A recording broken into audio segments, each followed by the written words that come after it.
baking time! So, for today, magbe-bake tayo for my sister kasi tapos sa birthday niya. Pero pahabol natin yung cake niya. So, ipapakita ko yung mga ingredients. At hindi to sponsor, ha? Pero, kung gusto niyo mag-sponsor, alam niyo na.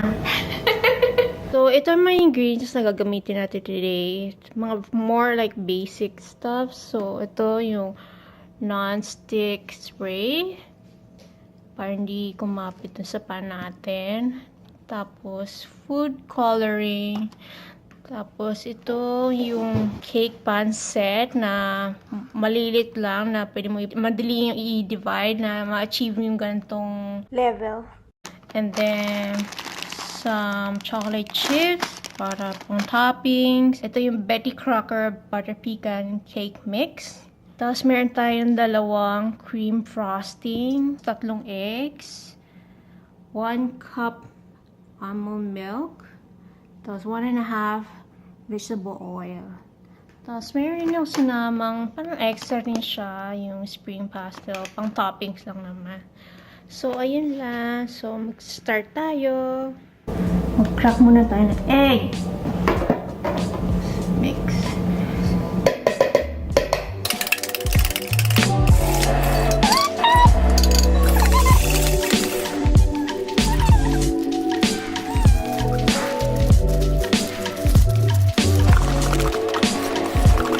So, kukuha tayo ng 5 balls para malagyan natin ng iba-ibang colors, layers ng cake. So, equally natin isasalin sa bawat balls.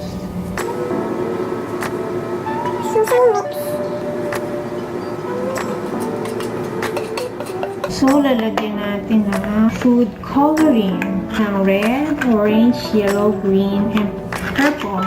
So, nakalagay sa likod kung paano ma-achieve yung color gusto mong pambusin na red, orange, ayan.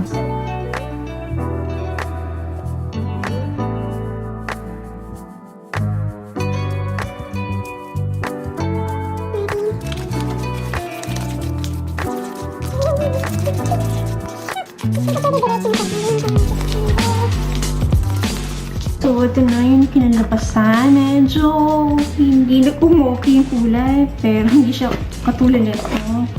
Pero nevertheless, okay na yun. So, cute.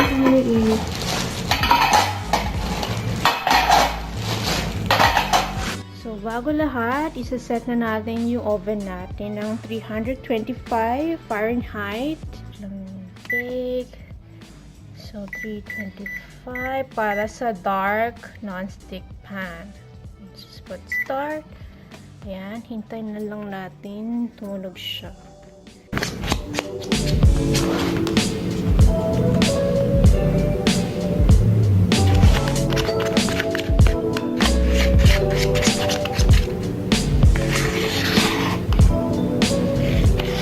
Four more to go.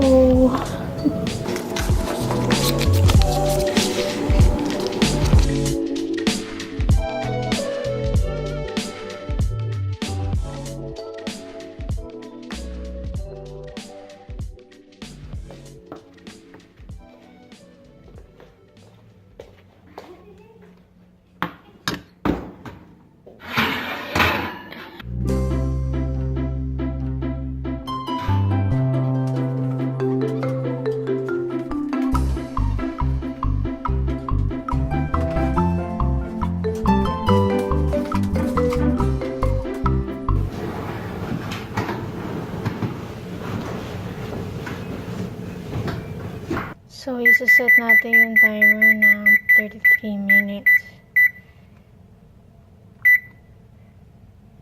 Ayan. So, balikan natin, okay? Test out lang natin kung luto na siya. Malambot pa. Mamaya pa ulit. So, nailabas na natin sa oven.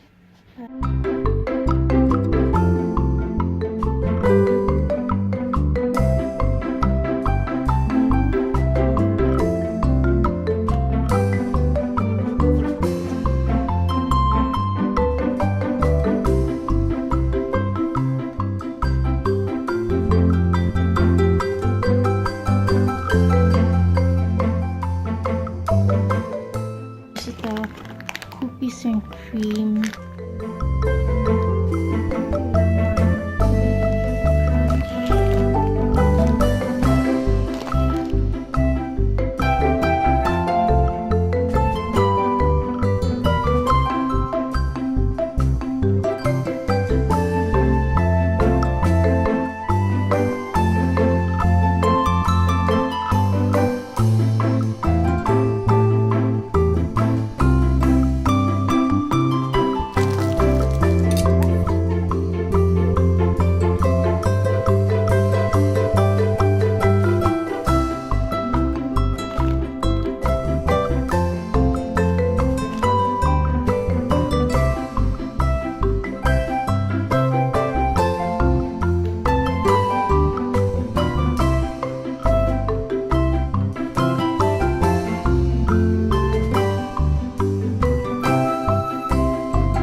Kung na-achieve ba yung multicolor layers.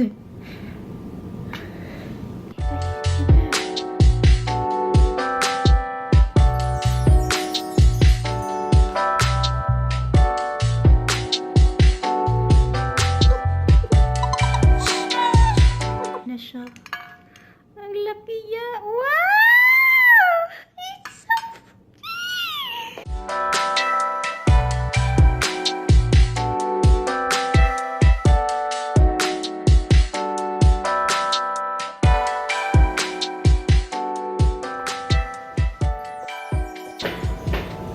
Okay.